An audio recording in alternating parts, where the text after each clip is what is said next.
Hello and welcome to the debate. My name is Naila Shuja. Now, viewers, today in our discussion, we will be talking about the security forces who've conducted the security operations in Khyber Pakhtunkhwa and Balochistan today.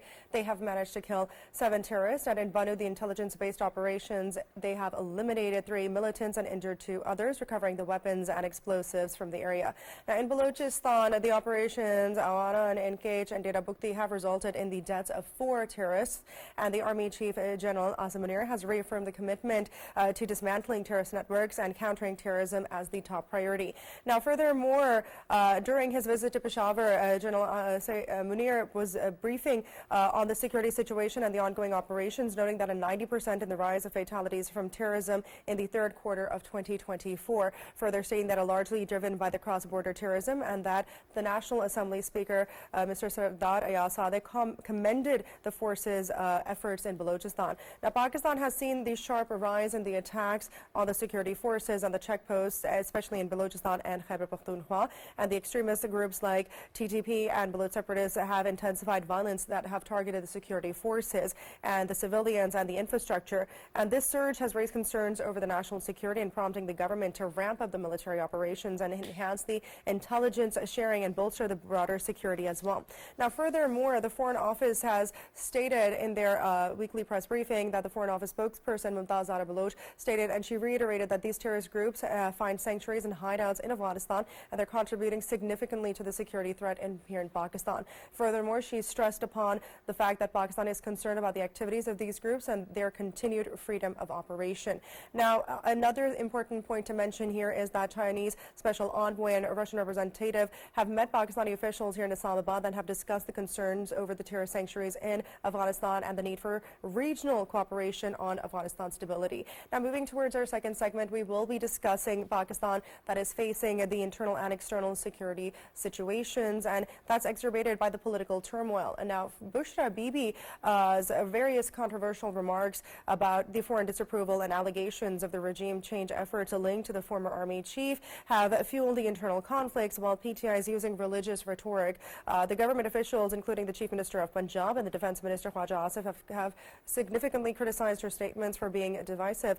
And furthermore, PTI's call for protests have basically failed to gain traction, while the Punjab government has imposed Section 144 to prevent public gatherings amid the security concerns over the potential terrorist attacks.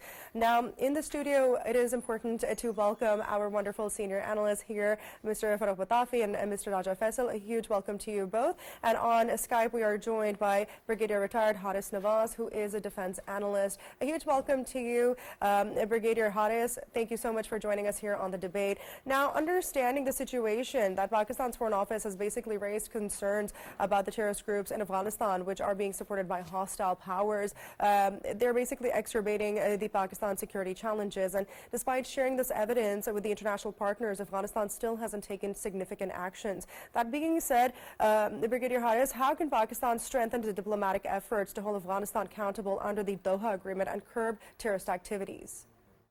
You see, Pakistan needs a 3-4-pronged strategy, and that is very, very important, because really we are suffering a lot of losses. And the way, apart killing, of course, a lot of terrorists, but our troops are also giving a lot of sacrifices. And then that inspired the other people to go and fight, particularly our troops. And Chief Army Staff General Asim recently visited Peshawar, and he got briefing from the Corps Commandant, and the CM KPK was also present over there. And he really applauded the sacrifices on military armed forces. And then, of course, they had remained the beacon to fight again and just kill every terrorist present in that area. But the point is, you see, Pakistan has been telling many times of one interim government that you have committed to the world community, particularly in the Doha Agreement, that their land will never be used against any terrorist organization to go across the border, particularly towards Pakistan. But they have not fulfilled, despite the fact Pakistan is doing a lot of things. I think Pakistan provides them all logistic supports. Then we give them sugar, we give them wheat, we give them fertilizer, and all sorts of facility apart of one transit. In that return, we asked only one thing: please do fulfill your commitment. But the problem is they are not doing it, and they deny that the Khawarij or TTP leadership is not in Afghanistan. And whereas whenever we kill terrorists, there are few people that are from Afghanistan. They have all American-made weapons that clear indicates that they are coming from Afghanistan. Along with that, the Indian embassy in Kabul, where the TTP, then Daesh, BLA, BLF, and Wajid Brigade, they all get briefing there and then they are launched in Pakistan. The issue is, I think now we want to do very clear two, three things. One is, then government of Pakistan must send very strong delegation to Afghan interim government and tell them very in clear terms, this is what we want. And in case you cannot fulfill demand, then we are going to go for surgical strike. It is enough. We have waited a long, we have tried our best.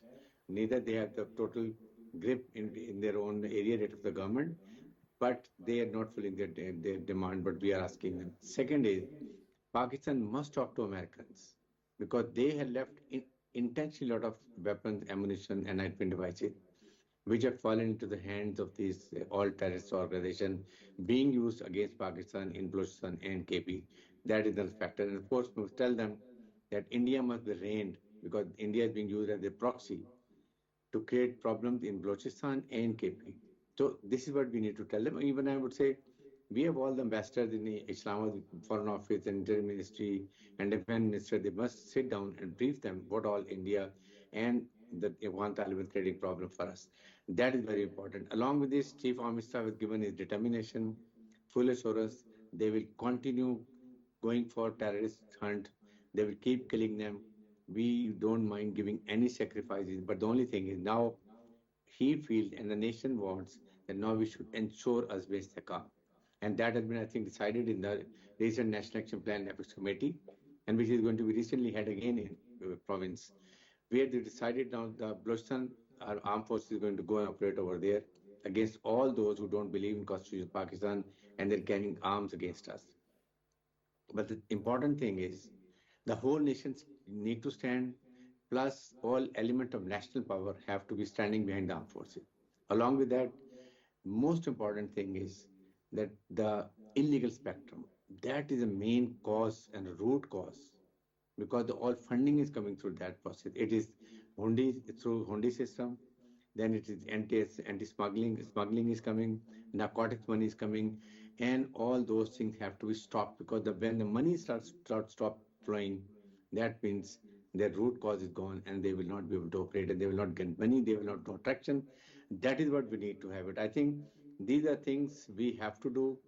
Only the whole nation, when it is behind armed forces, then you can eliminate terrorism. Terrorists can be killed by armed forces. But if you want to eliminate terrorism, that means the whole nation has to stand with the armed forces. That is a hallmark. This has been many times Chief Army Staff have reiterated, and today I'm also conveying the same thing. So let's hope the whole nation stands along with the all elements of national power to eliminate terrorism once for all. A very interesting take. Faisal, what say you on this matter? Yeah, obviously, Naila, when we talk about how to, of course, go along with it, I think currently security forces and intelligence services, they have been carrying out IBOs, which were need of the hour, especially when we talk about Balochistan.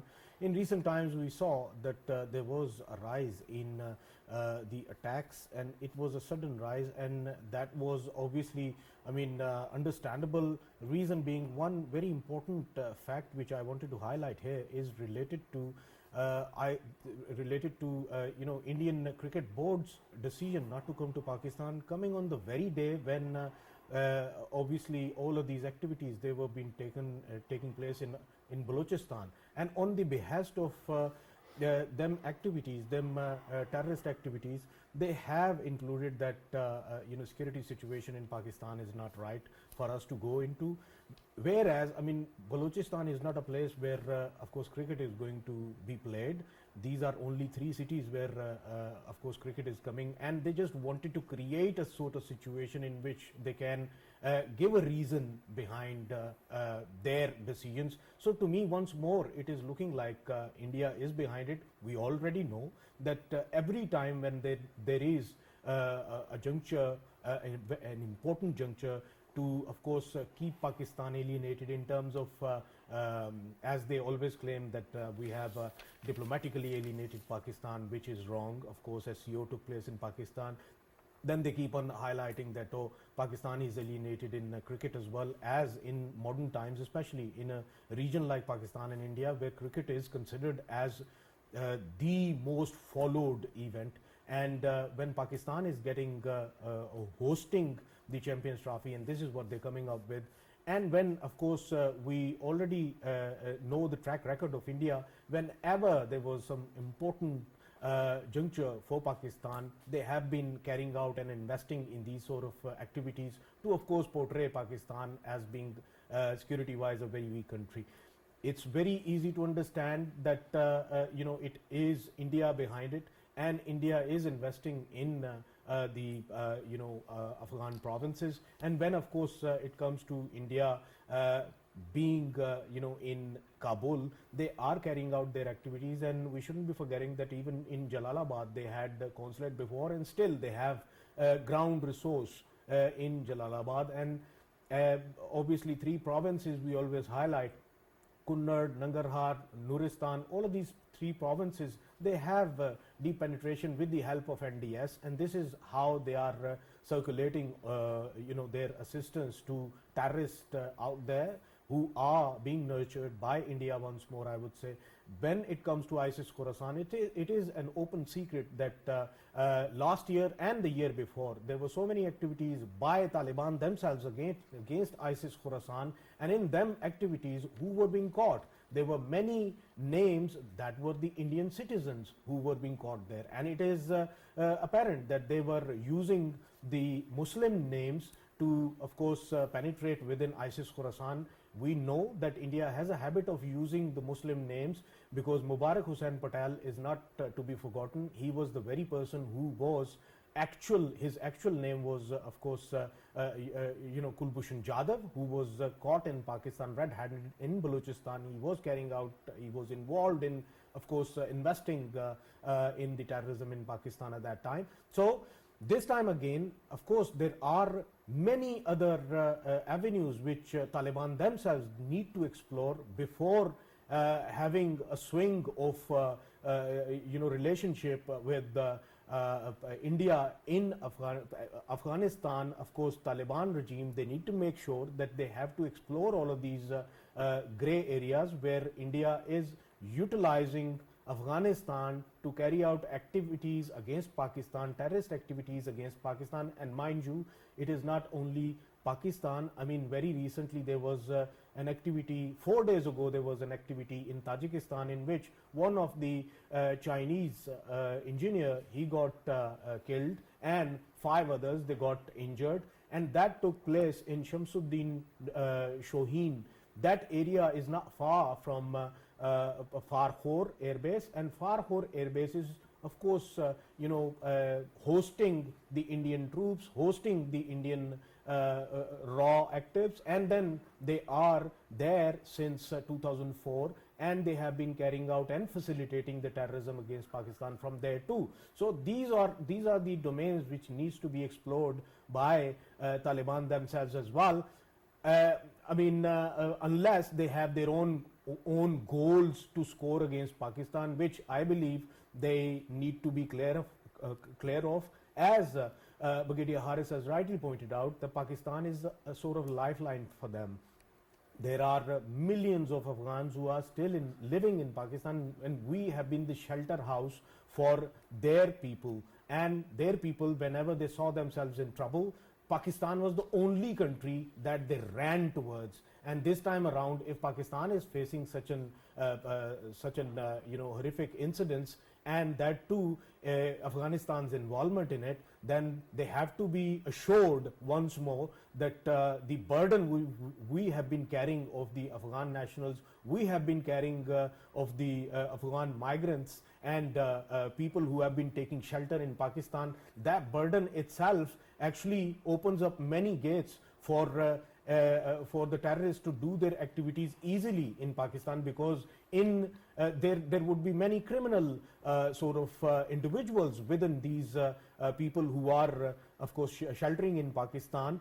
Them criminal individuals, they would be considered as a ground source for these terrorists. So when it comes to all of these domains, of course, Taliban regime, they need to be cautious about it. And I would agree with Brigadier Haris that the very powerful and very important delegation must be sent to Kabul that sits with the Taliban regime and talks to them and makes them aware that if this continues, of course, if they don't carry out any activities in their own provinces, then of course Pakistan would be forced to defend itself, forced to secure itself, and forced to take a proactive action against all of these terrorists who are being activated from their own territory against Pakistan. And I think this is the way to go forward. And all of these activities, all of these IBOs against the terrorists,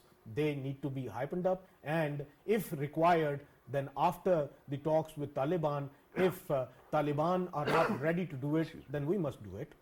Okay. So Farooq, understanding all of this that has been said, do you believe that there should be a stronger delegation that should be sent to Afghanistan to deal with this current security situation? And furthermore, how can the regional cooperation, including our various regional countries and ironclad brothers and our friendly brotherly countries in the region, help mitigate the security risks that are posed by Afghanistan? Right. Thank you very much, Naila. First of all, a caveat at the outset, my throat is not well, so I hope if I start coughing, you will tolerate that, and I hope the audience does also. Now, regarding Afghanistan, of course, because we are talking about terrorism, and we are not just only talking about what is happening in Afghanistan, a lot is happening within Pakistan as well, and that's why we are fighting terrorism, right? Now, regarding your question, I don't know how many warnings have been sent already to Kabul. I'm sure that if a high-level delegation goes there, it can once again instruct them. But whether they will cooperate or not is the biggest question. One aspect that is quite intriguing, and you have to actually worry about that, is that India and Afghan Taliban are moving closer every other day. The meetings have started. They have also started actually agreeing on many things, and there seems to be some kind of consensus that is developing. Whether it was there before the takeover and it has now been formalized, or it is coming to surface, or it is something else, we don't know. Now, the second aspect that you have to realize is the nature of Taliban ideology. Remember that they have fought and they rightfully actually think that they have defeated many foreign forces, right? And in that memory, Pakistan does not hold that central opposition, because they think that we were allies with the other side, and despite the fact that they enjoyed so many things from Pakistan as well, even though government of Pakistan might not be aware of it. Now, their ideology is simpatico with TTPs. Their ideology is also simpatico with ETIM, that is Eastern Turkestan Islamic Movement, also with IMU, which threatens actually the Central Asian countries. So many other movements as well. In fact, within that country, these movements have actually sort of merged, and they have reformed themselves into an organization called Turkestan Islamic Party. And the purpose can be anything. It can be India's sponsored, it can be Western sponsored, it can be an organic movement, but it is there. With that kind of elements coming together, it certainly, and then ISKP also, which is very serious concern now. With all those organizations in the same arena, you can understand that a lot can go wrong.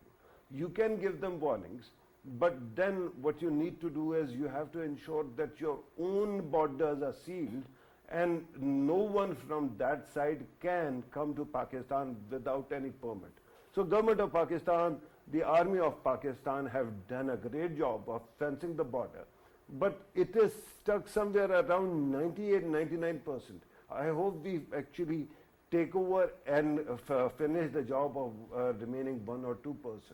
because that is very important. Otherwise, these intrusions will continue.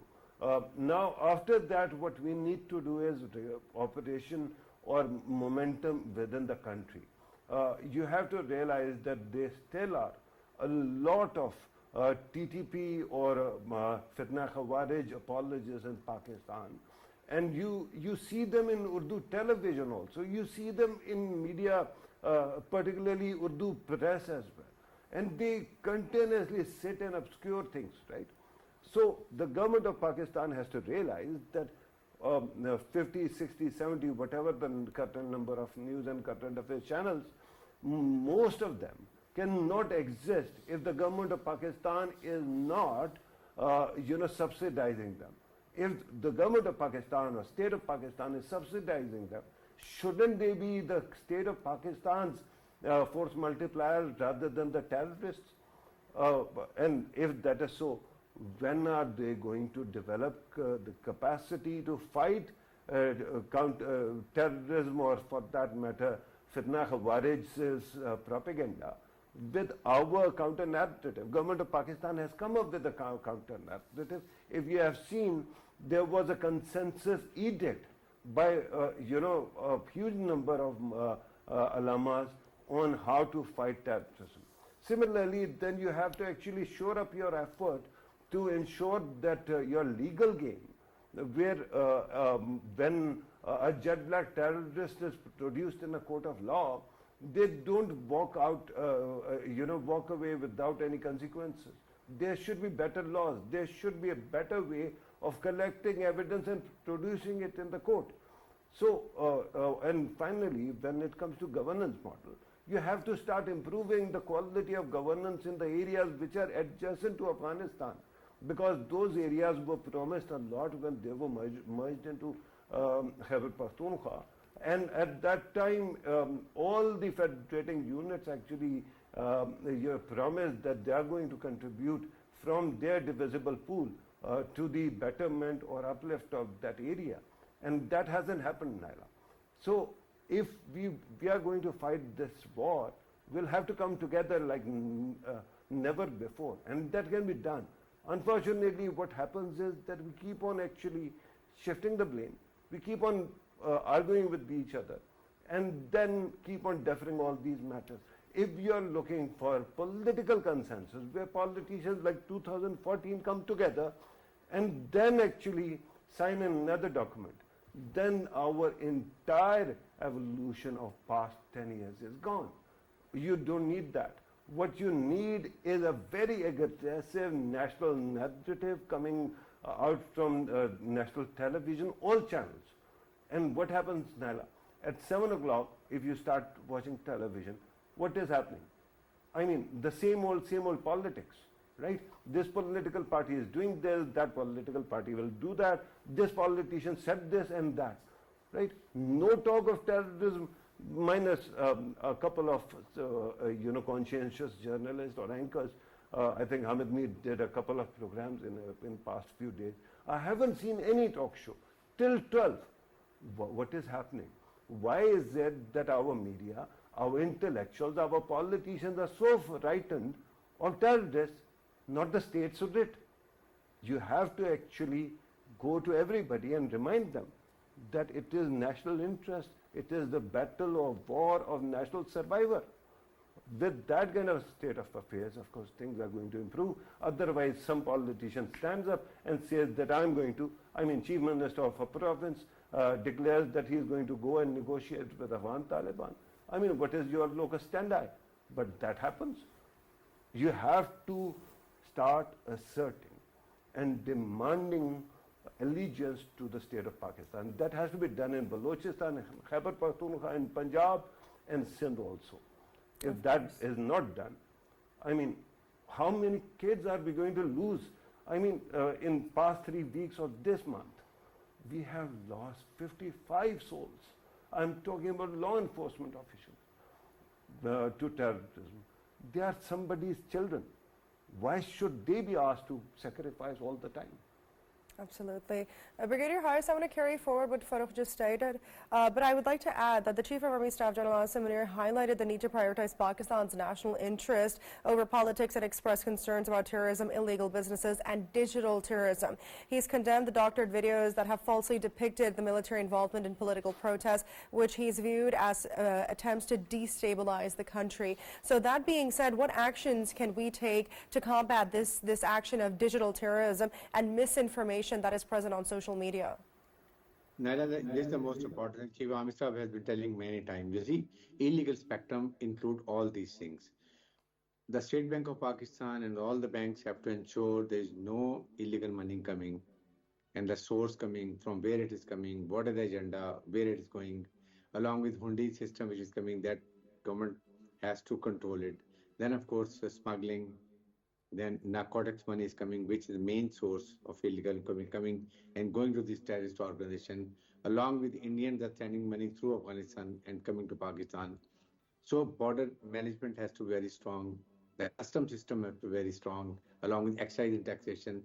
Wherever you feel the money is coming, because you see in Pakistan, in only FBR, we lose 3,000 to 4,000 billions of rupees every year in sales tax and along with the income tax. So that's how this money goes in right and left. We have to ensure, and why can't we do it? It is all doable. That's more important. It is all doable. We can do it. Along with the Chief Army Staff, many times has said, the whole nation has stand. You see, the PTI is not has said we will not support Ismail. JUF said we will not support it. ANP says we don't support it. And the most of the terrorism is happening, and our Pashtun brothers and sisters are being killed in KPK. So what is this happening? The whole nation has to be together. We must have a political consensus. And the main responsibility remains with government of Pakistan. At least once, government of Pakistan should give a call for national consensus, get together on a national court, sit together, find a way out, like the way we had National Action Plan in 2014.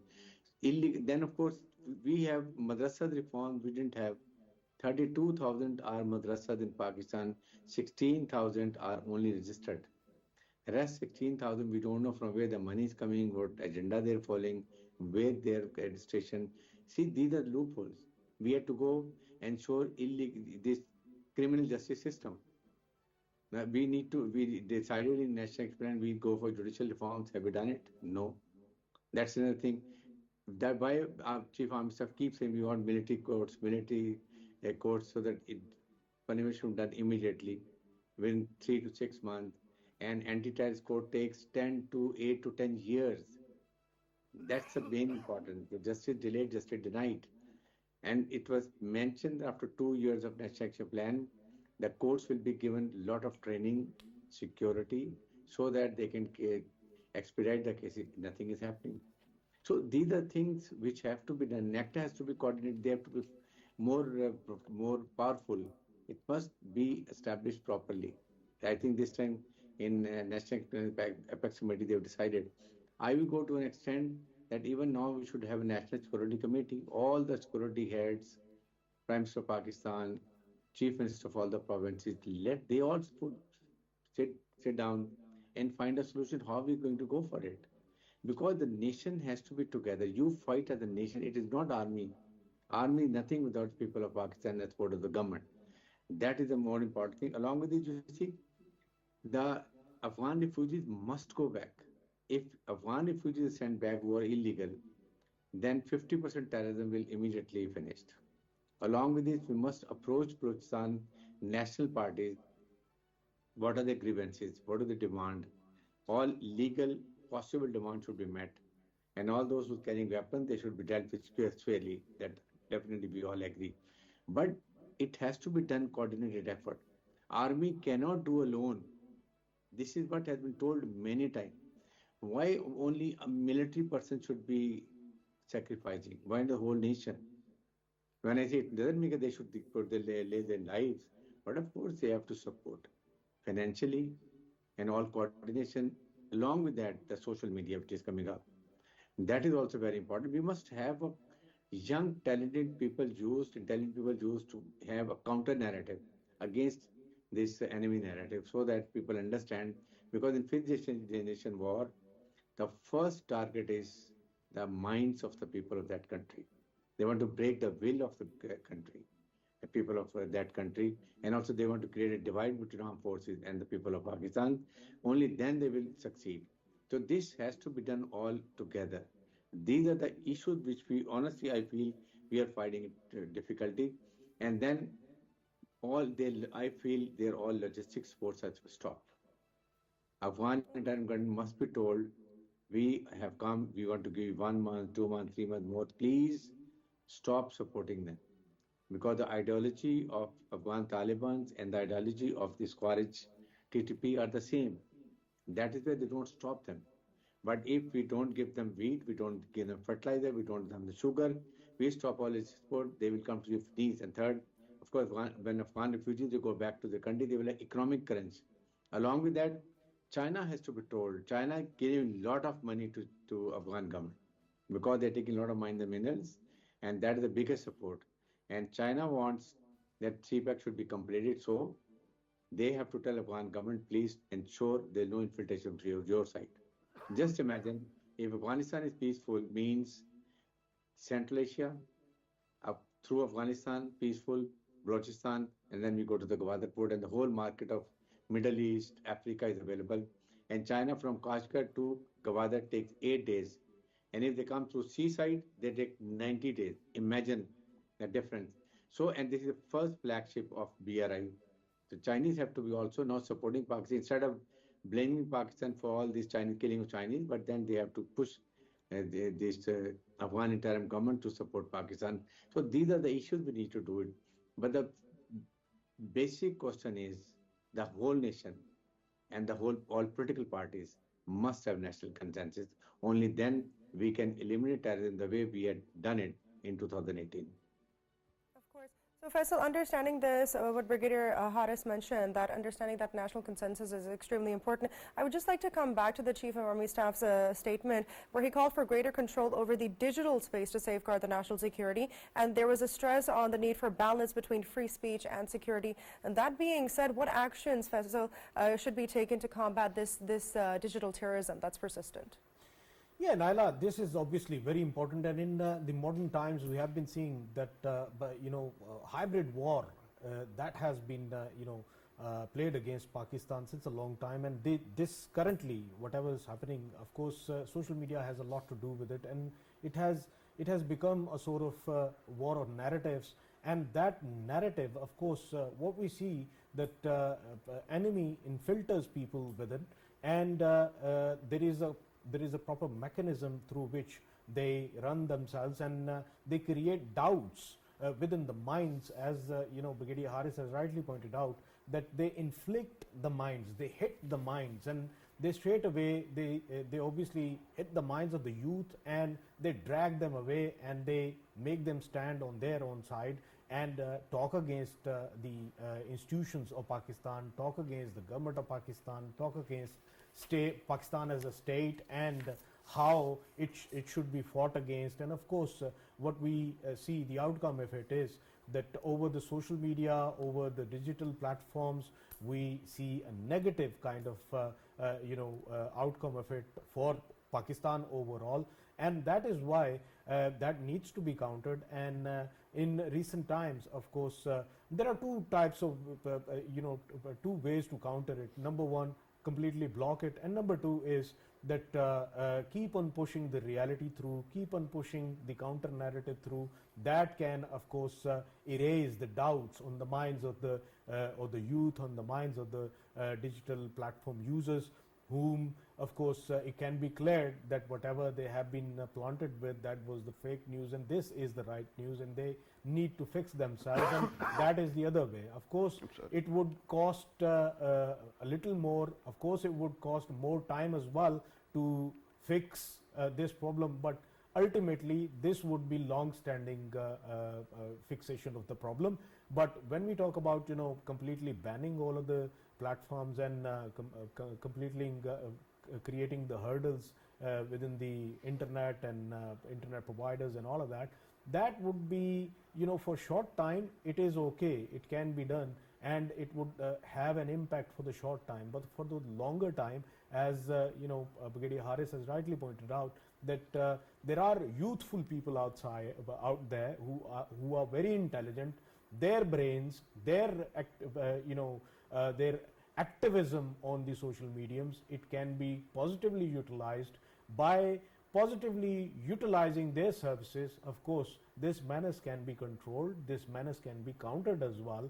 And we already know that there was something called Shrivastava group that was active in Pakistan through various means, including the social media as well. Of course, the only goal they had was to, of course, diminish Pakistan, of course, hurt Pakistan in terms of creating hatred amongst the masses against its institutions, the very institutions that are fighting every day to make sure that people are secure at large.